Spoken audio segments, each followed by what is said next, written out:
Olá, apostadores! Vini Veiga aqui para mais um vídeo sobre a prévia da temporada da NBA. Hoje a divisão Pacífico da Conferência Oeste, a divisão que tem Clippers, Lakers, Warriors, Phoenix Suns e Sacramento Kings, ou seja, é uma das divisões mais fortes de toda a NBA.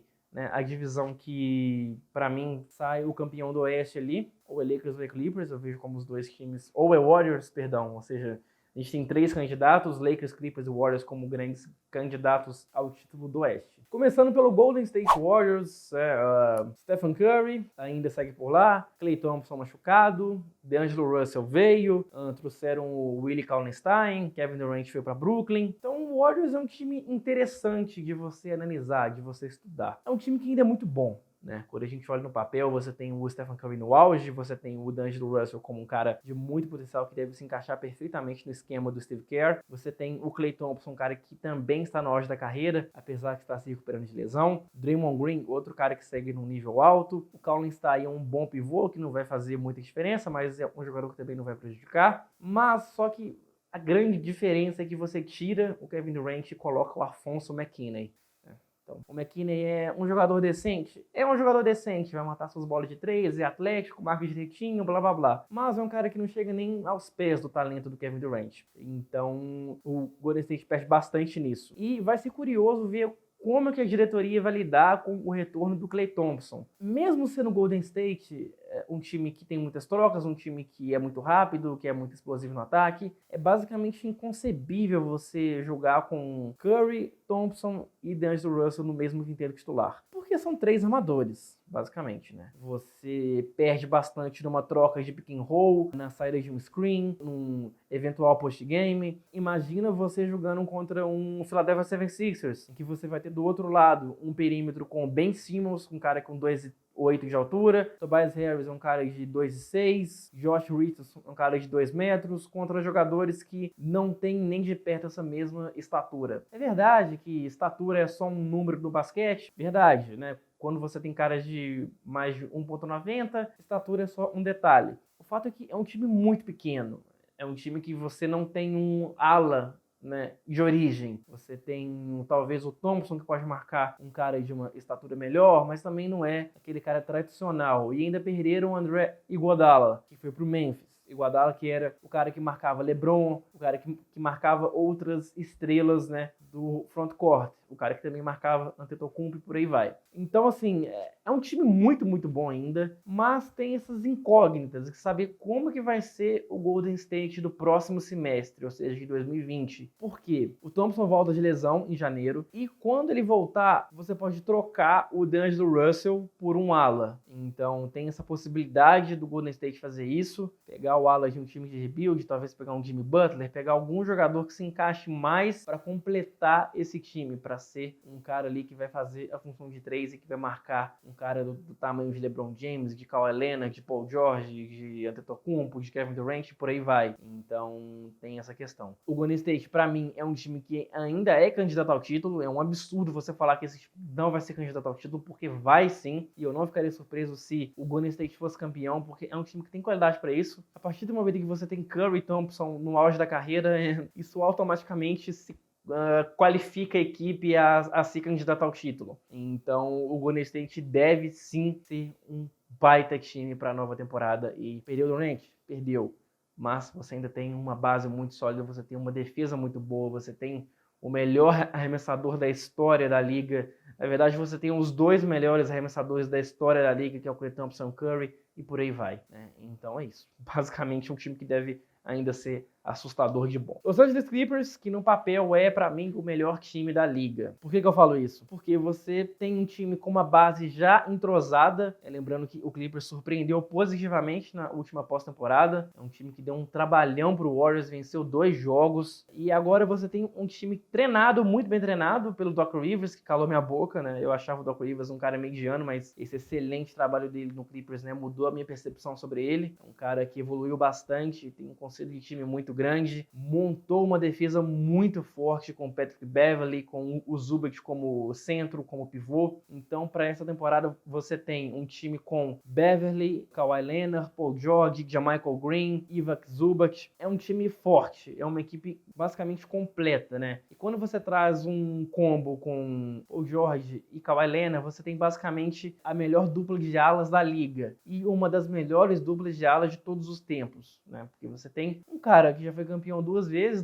MVP das finais, que é o Kawhi Leonard, e o Paul George, que é uma estrela em simplesmente qualquer time da NBA. Um cara muito talento, enfim. Não vale a pena perder tempo falando do Paul George. Então, o Clippers é um time que vem muito forte e com uma defesa excelente. E pra mim é uma equipe que vai brigar bastante pelo título. Seguindo pelo Lakers, eu vejo o Lakers como a terceira força dessa divisão. Eu vejo o Clippers com o Warriors um pouquinho atrás e o Lakers em terceiro. Pelo fato de que o Lakers tem um péssimo treinador, que é o Frank Vogel. Assim, eu acho impressionante o azar que o LeBron tem de trabalhar com treinadores ruins. Ele trabalhou com o Mike Brown, ele trabalhou com o Tyronn Lue, ele trabalhou com muitos caras ruins, e agora ele vai trabalhar com o Frank Vogel, né? Eu acho que os dois bons treinadores que o LeBron trabalhou em toda a sua carreira foi o David Blatt, que eu considero um bom treinador, e, claro, o Eric Spoelstra. Mas voltando ao assunto. O Frank Vogel é um cara que, basicamente, por onde passou, ele foi superado por outros treinadores que vieram depois dele. Foi o caso do Indiana, foi o caso do Orlando. É um cara limitado de defesa, que não tem criatividade ofensiva quase que nenhuma. Ele saiu do Orlando e o Orlando melhorou da água pro vinho com o Stephen Clifford, que é um treinador melhor. Então, assim, o Vogel é um cara que veio para não atrapalhar. Não é o cara que vai fazer a diferença. Então, eu vejo o Lakers com já sai atrás por causa disso, né? E também pelo fato de que você tem alguns problemas de lesão considerável nesse time. O LeBron já é um cara que está prestes a completar 35 anos. Eu sei que ele é o melhor jogador da história, na minha opinião. Eu sei que ele é o cara absurdo, mas ele não é nenhum menino. Ele já vai fazer 35 anos. E o Anthony Davis, que é um cara que perde bastante jogos por lesão, né? Historicamente tem sido isso. Você tem também o DeMarcus Cousins, que a gente não sabe como que ele vai voltar de lesão. O Howard, que está voltando de uma lesão grave na coluna. Então, todas essas questões de contusão pode ser um problema para o Lakers ao longo da temporada e, claro, consequentemente, na pós-temporada. É um time forte? Claro, é um time forte. É uma equipe que você tem LeBron, você tem Anthony Davis, mas você tem algumas dúvidas, né? Porque é um time que não está sendo tão bem montado. Com o Rajon Rondo, que não arremessa bem, você tem poucos arremessadores ao lado do LeBron, que é algo que eu não gosto.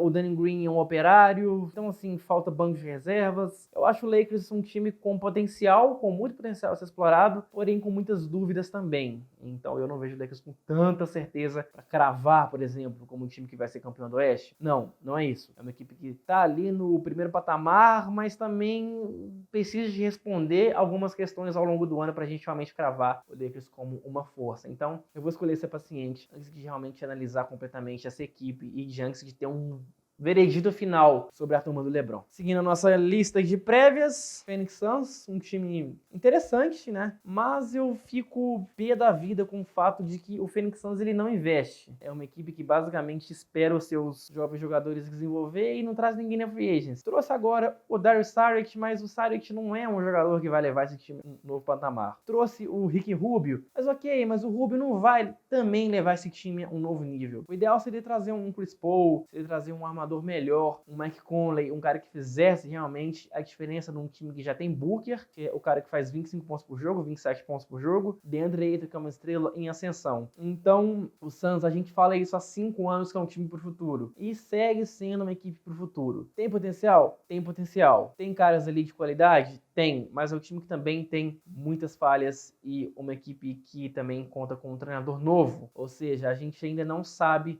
o que esperar do Suns. É uma incógnita. Então eu prefiro ser um pouco cético quanto a eles e esperar. É um time que deve, no melhor do seu potencial, brigar por playoffs? Talvez, mas a chance é bem pequena. Eu vejo o Suns nos playoffs com uma porcentagem de 15% de possibilidade, talvez. No máximo isso. Ainda mais no Oeste tão forte. Fechando com o Sacramento Kings, uma das equipes mais rápidas da história da liga. O Draymond Green do Warriors fala que o Sacramento é o time mais rápido da história da NBA. Mas velocidade não ganha jogo. A bola na cesta e defesa que ganha jogo. É só uma curiosidade. É um time que tem o De'Aaron Fox, um armador em evolução, um cara em potencial. potencial. Buddy Hield, outro jogador de muito potencial.